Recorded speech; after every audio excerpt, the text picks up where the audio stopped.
नमस्कार मित्रों, आज का टॉपिक बहुत ही महत्वपूर्ण है। जो विद्यार्थी एनटीपीसी ग्रुप डी या कोई भी एग्जाम की तैयारी करता हो उनके लिए आज एक जनरल साइंस का टॉपिक है विद्युत धारा। जो इस विद्युत धारा टॉपिक से प्रत्येक एग्जाम के अंदर 2 या 3 क्वेश्चन आते रहते हैं। तो दोस्तों आज हम डिस्कस करेंगे विद्युत धारा के बारे में। तो देखिए दोस्तों, यदि आप मेरे चैनल पर नए हैं तो सर्वप्रथम मेरे चैनल को सब्सक्राइब करें, क्योंकि आपके समक्ष में इसी तरह की वीडियो लाता रहूँगा। तो दोस्तों आज की शुरुआत करते हैं विद्युत धारा। देखिए विद्युत धारा होती क्या दोस्तों, इसमें क्या होता है, इलेक्ट्रॉनों का प्रवाह होता है। विद्युत धारा क्या होती है, एक प्रकार की इलेक्ट्रॉन प्रवाह होता है। देखो इसमें क्या होता है, जो आपके ये परमाणु होता है, परमाणु की कक्षाओं के अंदर जो इलेक्ट्रॉन होते हैं वो गति करते रहते हैं। क्या करते हैं, इलेक्ट्रॉन गति करते हैं। यदि हम इन कोई भी कंडक्टर ले लें, एक चालक ले लें, और चालक के अंदर क्या कहें, चालक के सिरों पर यदि विभवांतर लगाएं, यहाँ पर चालक के सिरों पर इनको विभवांतर से जोड़ दें, तो क्या होता है, इन कंडक्टर के अंदर, इस चालक के अंदर इलेक्ट्रॉनों का प्रवाह होता है। क्या होता है, इलेक्ट्रॉनों का प्रवाह होता है, आवेशों का प्रवाह होता है। आवेशों की प्रवाह की दर को ही क्या कहते हैं, हम विद्युत धारा कहते हैं। देखो समझते हैं विद्युत धारा के बारे में होती क्या, इसको डिटेल से समझते हैं। देखो सर्वप्रथम है, किसी चालक में आवेश प्रवाह की दर को क्या कहते हैं, विद्युत धारा कहते हैं। यदि चालक में आवेशों का प्रवाह हो रहा है, आवेश जा रहे हैं, इधर से उधर जा रहे हैं, उसको हम कहते हैं विद्युत धारा कहते हैं। चाहे इलेक्ट्रॉनों का प्रवाह हो, चाहे आवेशों का प्रवाह हो, उसको क्या कहते हैं, विद्युत धारा कहते हैं। अब दोस्तों इसे यदि आपको आवेश की बात करें, आवेश का पूछे, तो आपके आवेश कितने प्रकार के होंगे, आपके पॉजिटिव और नेगेटिव 2 प्रकार के होते हैं। ठीक है, आवेश की इकाई क्या होती है, आवेश की इकाई होती है कूलाम्ब। क्या होती है, आवेश की इकाई कूलाम्ब होती है। इस प्रकार इसका क्वेश्चन पूछ सकते हैं आवेश के बारे में। नेक्स्ट देखिए, यदि एक चालक में टी समय में प्रवाहित आवेश की मात्रा क्यू हो तो विद्युत धारा आपकी क्या होगी। देखो यदि आपके टी समय में कितने आवेश प्रवाहित हो रहे हैं, क्यू आवेश प्रवाहित हो रहे हैं, तो आपके जो धारा का फॉर्मूला क्या बनेगा, आई बराबर क्यू अपॉन टी। और क्यू का जो फॉर्मूला होता है क्या होता है, क्यू बराबर एन ई। क्या होता है, देखो क्यू का फॉर्मूला क्या होता है, क्यू का आपके फॉर्मूला होगा, क्यू बराबर होता है एन ई, जहां पर एन आपके क्या है, नंबर ऑफ इलेक्ट्रॉन है। ठीक है, और यह है इलेक्ट्रॉनों की संख्या। ठीक है, आगे देखिए, आगे है जहां एन बराबर क्या है, चालक में प्रवाहित इलेक्ट्रॉनों की संख्या, और जहां और ई बराबर क्या होता है 1.6021। यहाँ पर देखो दोस्तों, यह है आपके 2 अंक तक की आपको लेना, 1.6 इतना लिखा होता है, कहीं पर 1.60 लिखा था तो भी सही है। आपको 2 अंक, पॉइंट के बाद में 2 अंक लेना है, इंटू 10 की पावर कितनी हो जाएगी, -19 हो जाएगी। ये होता है, मतलब एक आवेश पर चार्ज होगा। ठीक है, अब देखो यहाँ पर आपको विद्युत धारा के बारे में समझते हैं। देखो क्या होता है, ये कंडक्टर आपका, ये किस कोई चालक है और इसको यहाँ पर विद्युत सप्लाई दी गई, इसको कि वोल्टेज से जोड़ा गया है। जैसे ही वोल्टेज से जोड़ते हैं, इन सिरों पर क्या लगता है, कंडक्टर के दोनों सिरों पर, जैसे ये सिरे हैं कंडक्टर के दोनों सिरों पर बल लगता है। आपका वोल्टेज क्या, एक प्रकार का बल होता है जो क्या करता है, उच्च बल से निम्न बल की ओर इनको इलेक्ट्रॉनों को बहने के लिए प्रेरित करता है। तो जैसे ही यहाँ पर सिरों पर बल लगेगा, ये इलेक्ट्रॉन क्या करने लग जाएंगे, इस चालक के अंदर इलेक्ट्रॉन गति करने लग जाएंगे, और गति को हम क्या कहते हैं, हम क्या कहते हैं, विद्युत धारा कहते हैं। एक बात की ध्यान रखना दोस्तों, जो इलेक्ट्रॉनों की जो गति होती है, इलेक्ट्रॉनों की जो गति होती है धारा की विपरीत दिशा में होती है। धारा की गति होती है प्लस से माइनस की ओर, प्लस से माइनस की ओर, लेकिन जो इलेक्ट्रॉनों की जो गति होती है इसकी विपरीत दिशा में, इसकी विपरीत दिशा माइनस से प्लस की ओर इलेक्ट्रॉनों की गति होती है। ठीक है, ये इलेक्ट्रॉनों का प्रवाह की दिशा होती है। ठीक है, नेक्स्ट देखिए, अब देखो यहाँ पर इलेक्ट्रॉन, कोई भी यदि आपके परमाणु संरचना की बात करें तो इसमें देखो 3 प्रकार के कण होते हैं, इलेक्ट्रॉन, प्रोटॉन और न्यूट्रॉन। इलेक्ट्रॉन, प्रोटॉन और न्यूट्रॉन। इलेक्ट्रॉन पर कौन सा आवेश होता है, इलेक्ट्रॉन पर ऋण आवेश होता है, और वो कितना होता है, ये इतना आवेश होता है। प्रोटॉन पर कौन सा आवेश होता है, आपके पॉजिटिव आवेश होता है, और आपके न्यूट्रॉन होता है वो आवेश रहित होते हैं। 3 प्रकार के कण होते हैं आपके परमाणु में, यदि परमाणु की बात करें तो। ठीक है, नेक्स्ट देखिए, इसका ऐसा ही मात्रक एम्पीयर होता है। धारा का जो ऐसा ही मात्रक क्या होता है, एम्पीयर होता है, जो फ्रेंच वैज्ञानिक एंडी मेरी एम्पीयर के नाम पर पढ़ा है। जो आपके एम्पीयर किस नाम पर पढ़ा है, जो फ्रेंच वैज्ञानिक थे एंडी मेरी एम्पीयर, उनके नाम पर ही इस धारा का जो मात्रक का नाम पढ़ा है। ठीक है, आगे है, विद्युत धारा एक अदिश राशि होती है। विद्युत धारा एक अदिश राशि होती है, इसको मतलब प्रवाहित होने के लिए दिशा की आवश्यकता नहीं होती है। ठीक है, आगे है, जब किसी चालक के अनुप्रस्थ काट में 1 कूलाम आवेश प्रति सेकंड की दर से प्रवाहित हो तो परिपथ में विद्युत धारा का मान 1 एम्पीयर होता है। देखो ध्यान रखना, 1 एम्पीयर क्या होता है, मान लीजिए ये आपका चालक है। ठीक है, अब ये कह रहा है कि चालक के अनुप्रस्थ काट क्षेत्रफल, अनुप्रस्थ काट का मतलब होता है जो चालक का जो हिस्सा होता है, आगे वाला मुंह होता है, ये वाला, इस पूरे एरिया को कहते हैं अनुप्रस्थ काट क्षेत्रफल। अब इस अनुप्रस्थ काट क्षेत्रफल में से यदि 1 सेकेंड के अंदर, कितने सेकेंड के अंदर, 1 सेकेंड के अंदर यदि 1 कूलाम आवेश प्रवाहित हो, देखो 1 सेकेंड के अंदर आवेश कितना प्रवाहित होना चाहिए, वो होना चाहिए आपके 1 कूलाम आवेश, तो उत्पन्न होने वाली धारा कितनी होगी, 1 एम्पीयर करंट उत्पन्न होगी। कितने एम्पीयर करंट, 1 एम्पीयर करंट उत्पन्न होगी। ये होती है 1 एम्पीयर करंट की परिभाषा। ठीक है, नेक्स्ट देखो, विद्युत धारा के छोटे मात्रक, 2 छोटे मात्रक होते कौन कौन से, आपके मिली एम्पीयर। 1 मिली एम्पीयर कितना होता है, 10⁻³ एम्पीयर के बराबर, तथा माइक्रो एम्पीयर कितना होता है, 1 माइक्रो एम्पीयर बराबर होता है 0.001 एम्पीयर के बराबर होता है। दोस्तों इस प्रकार के क्वेश्चन भी पूछे जाते हैं एग्जाम के अंदर। ठीक है, विद्युत धारा का प्रवाह धनात्मक सिरे से ऋणात्मक सिरे की ओर होता है। ठीक है दोस्तों, ये थी विद्युत धारा। अब देखो विद्युत धारा कितने प्रकार की होती है, विद्युत धारा आपके 2 प्रकार की होती है। पहली होती है डिस्ट धारा। डिस्ट धारा किसे कहेंगे, जिसमें आपके परिमाण और दिशा समय के साथ में नहीं बदलते हैं, एक ही रहते हैं, उसको कहते हैं हम डिस्ट धारा। ठीक है, देखो इसकी परिभाषा पढ़ते हैं, वह धारा जिसका परिमाण एवं दिशा समय के साथ में नहीं बदलते, इसको कहते हैं डिस्ट धारा कहलाती है। जैसे आपके सेल या बैटरी से प्राप्त धारा, जैसे आपका मोबाइल चार्ज होता है, मोबाइल चार्ज होने के बाद जो ऊर्जा संग्रहित रहती है वो डिस्ट धारा होती है। आपकी डिस्ट धारा से ही आपका मोबाइल चलता है। ठीक है, जैसे आपके इससे बैटरी है, इसके द्वारा प्राप्त धारा, और ये सेल होता है, इसके द्वारा प्राप्त धारा को क्या कहते हैं, डिस्ट धारा कहते हैं। अभी मैं चित्र के द्वारा समझाऊंगा आपको।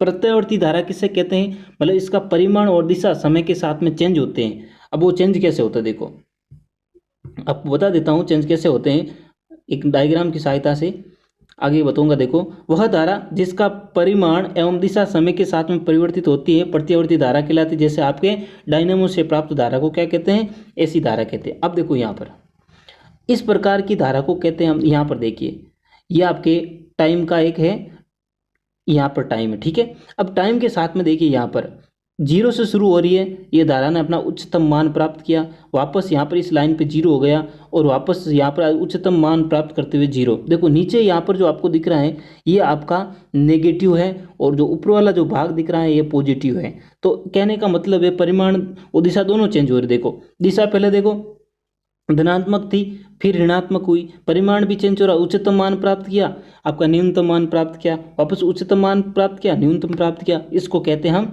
एसी करंट कहते हैं। इसी प्रकार जो वोल्टेज देखो यहाँ पर दूसरी डीसी करंट में परिमाण और आपके दिशा दोनों चेंज नहीं हो, देखो एक ही सीध में बह रही है, तो इस प्रकार की धारा को हम क्या कहते हैं, डीसी करंट कहते हैं। दोस्तों एक बात और ध्यान रखना, जो प्रत्यावर्ती धारा होती है इसका उत्पादन 11 केवी या आपके 33 केवी, 11 या 33 केवी पर इसका उत्पादन होता है। जो इसको बनाया जाता है विद्युत धारा का उत्पादन 11 केवी या 33 केवी पर किया जाता है, लेकिन जो डिस्ट धारा होती है उसका उत्पादन सिर्फ कितना 650 वोल्ट पर इसका उत्पादन किया जाता है।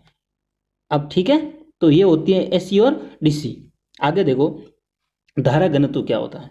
धारा घनत्व होता है किसी धारावाही चालक के किसी बिंदु पर प्रति एकांक क्षेत्रफल के अभिलंबित गुजरने वाली धारा को क्या कहते हैं, उस बिंदु पर बिंदु घनत्व कहते हैं। अब देखो बिंदु घनत्व क्या होता है। ठीक है, मान लीजिए आपका कोई चालक है, मान लीजिए मैं यहाँ पर ये चालक बना देता हूँ, ये चालक है आपका। ठीक है, इस चालक में से आपके धारा प्रवाहित हो रही है, इसमें से क्या प्रवाहित हो रही है, धारा प्रवाहित हो रही है। मान लीजिए आपने इतना सा एरिया ले लिया, इस चालक का इतना टुकड़ा ले लिया यहाँ पर। अब इस टुकड़े में से, इस एकांक क्षेत्रफल में से जितनी भी धारा गुजरेगी उस धारा को हम क्या कहते हैं, धारा घनत्व कहते हैं। जैसा आपकी जनसंख्या घनत्व होता है वैसी प्रकार उस क्या होता है आपका धारा घनत्व होता है। जनसंख्या घनत्व क्या होता है, 1 किलोमीटर एरिया में लिया जाता है। हम यहाँ पर इस छोटा सा टुकड़ा लेते हैं, मान लीजिए 1 सेंटीमीटर का लिया, तो 1 सेंटीमीटर एरिया में से जितनी भी धारा गुजरेगी उसको हम कहते हैं धारा घनत्व।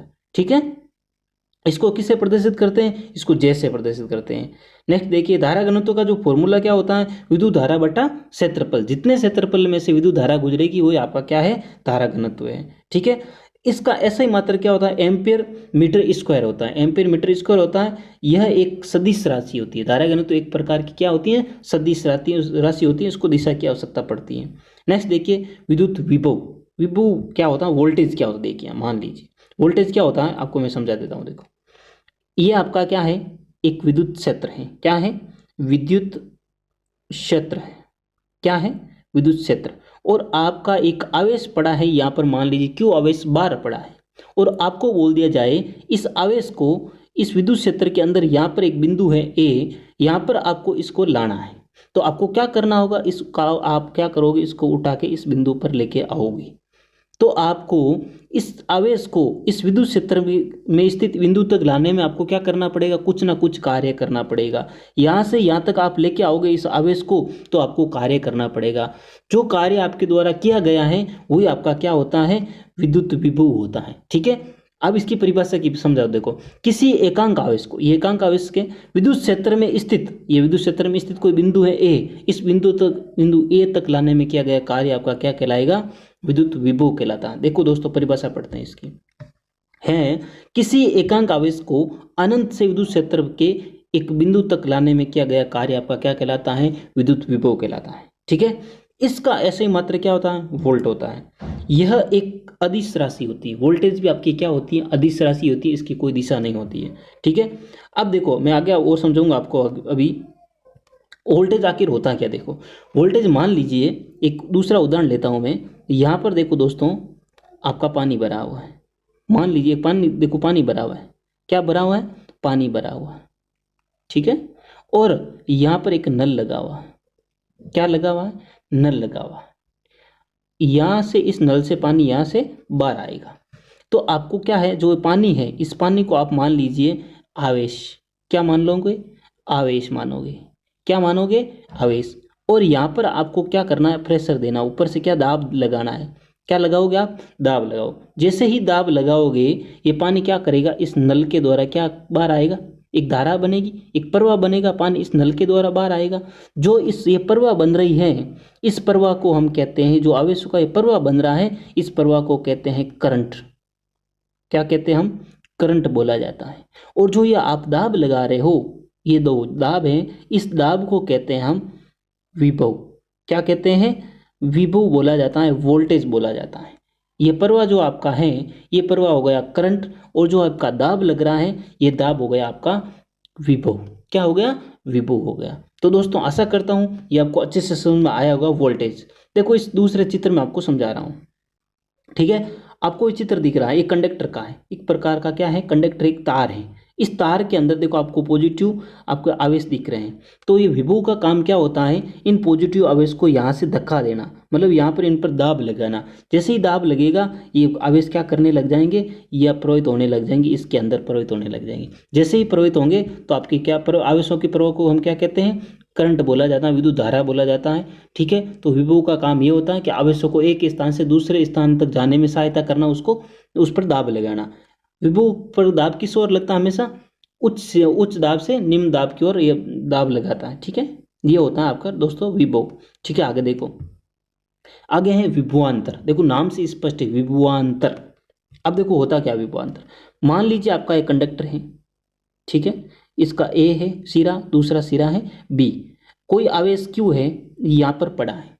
अब जैसे ही हमने क्या, इसको एक बैटरी से जोड़ते हैं हम, जैसे ही इस पर सिरों पर दाब लगता है, विभव का काम क्या होता है, दाब लगाना। जैसे ही क्या विभव क्या करेगा, इन सिरों पर दाब लगाएगा, दाब लगेगा तो क्या होगा, ये आवेश क्या करेगा, ए सिरे से बी सिरे की ओर गति करता है, ए सिरे से बी सिरे की ओर गति करता है। तो यहाँ पर विभव में कुछ अंतर आता है, यहाँ पर विभव कुछ अलग होता है, यहाँ पर विभव कुछ अलग होता है। इन दोनों के मध्य जो अंतर होता है वही आपका क्या कहलाता है, विभवांतर कहलाता है। ठीक है, अब देखो इसकी परिभाषा पढ़ते हैं। एकांक आवेश द्वारा चालक के एक सिरे से दूसरे सिरे तक प्रवाहित होने में किया गया कार्य को हम क्या कहते हैं, दोनों सिरों के बीच का क्या कहलाता है, विभवांतर कहते हैं। ठीक है, विभव में अंतर, दोनों सिरों पर जो विभव में अंतर आता है उसी को हम कहते हैं विभवांतर। नेक्स्ट देखिए दोस्तों, इसका ऐसा ही मात्रक वोल्ट होता है, विभव का भी आपका वोल्ट होगा और विभवांतर का भी वोल्ट होगा, जिसे इटली के भौतिक विज्ञानी अलेसांद्रा वोल्टा के नाम पर रखा गया। जो इसका नाम है वो किसके, वोल्टा के नाम पर रखा गया। ठीक है, यह एक अदिश राशि होती है। आपका विभवांतर क्या होता है, अदिश राशि होती है।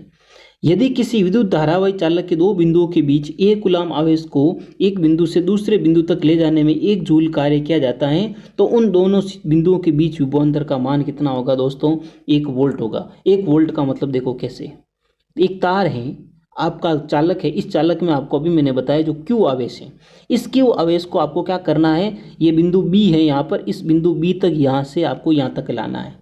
तो आप बिंदु ए से बी तक आप इसको जब ले जाओगे तो आपको क्या करना पड़ेगा, 1 जूल कार्य करना पड़ेगा। कितने जूल कार्य करना पड़ेगा, 1 जूल कार्य करना पड़ेगा। ये 1 कूलाम आवेश से इसको आप क्या करोगे, बिंदु ए से बी तक लेके जाओगे तो आपको कितना कार्य करना पड़ेगा, 1 जूल कार्य करना पड़ेगा। तो इनके मध्य जो अंतर आएगा, विभव में जो अंतर आएगा, ए और बी के बीच में जो अंतर आएगा वो आपके कितना आएगा, वो आएगा आपका 1 वोल्ट। उसको कहते हैं 1 वोल्ट विभव अंतर।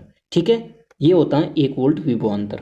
ठीक है, नेक्स्ट देखो, विभवांतर को वोल्ट मीटर द्वारा मापा जाता है। विभवांतर को इसके द्वारा मापा जाता है, वोल्ट मीटर के द्वारा मापा जाता है। और वो कैसे लगाते हैं दोस्तों, मान लीजिए आपका यहाँ पर बल्ब लगा हुआ एक, ये क्या लगा हुआ आपका, यहाँ पर बल्ब लगा हुआ परिपथ के अंदर, ये परिपथ है, यहाँ पर एक बैटरी लगी हुई है और यहाँ पर प्लस और माइनस। अब आपको इस परिपथ का विभवांतर मापना है तो आपको वोल्ट मीटर को कहाँ लगाना होगा, आपको वोल्ट मीटर यहाँ पर समांतर क्रम में जोड़ना होगा। परिपथ के किस क्रम में जोड़ना होगा, उसको वोल्ट मीटर को समांतर क्रम में जोड़ा जाता है, यदि याद रखना। ठीक है, आगे है, वोल्ट मीटर उच्च प्रतिरोध का उपकरण होता है जिसमें अवयव समांतर क्रम में जुड़े होते हैं। इसमें किसको कहाँ जोड़ा है, समांतर क्रम में जोड़ते हैं। वोल्ट मीटर को परिपथ के समांतर क्रम में जोड़ा जाता है। विद्युत धारा का मापन अमीटर या एमीटर द्वारा किया जाता है। अब इसको कहाँ जोड़ा जाता है, श्रेणी क्रम में जोड़ा जाता है। वो कैसे जोड़ा था, देखो यहाँ पर क्या बल्ब है, मान लीजिए बल्ब है, तो आपको क्या करना होगा, अमीटर को यहाँ पे जोड़ना होगा, उसके बाद बैटरी को इस प्रकार लगा दिया जाता है। तो अमीटर को किस क्रम में जोड़ा जाता है, अमीटर को परिपथ के श्रेणी क्रम में जोड़ा जाता है। अमीटर को परिपथ के श्रेणी क्रम में जोड़ा जाता है। ठीक है दोस्तों, आशा करता हूँ कि आपको पूरा टॉपिक अच्छे से समझ में आ गया होगा। यदि आपको समझ में आता है तो अपने दोस्तों के साथ ज़रूर शेयर कीजिएगा। जय हिंद दोस्तों।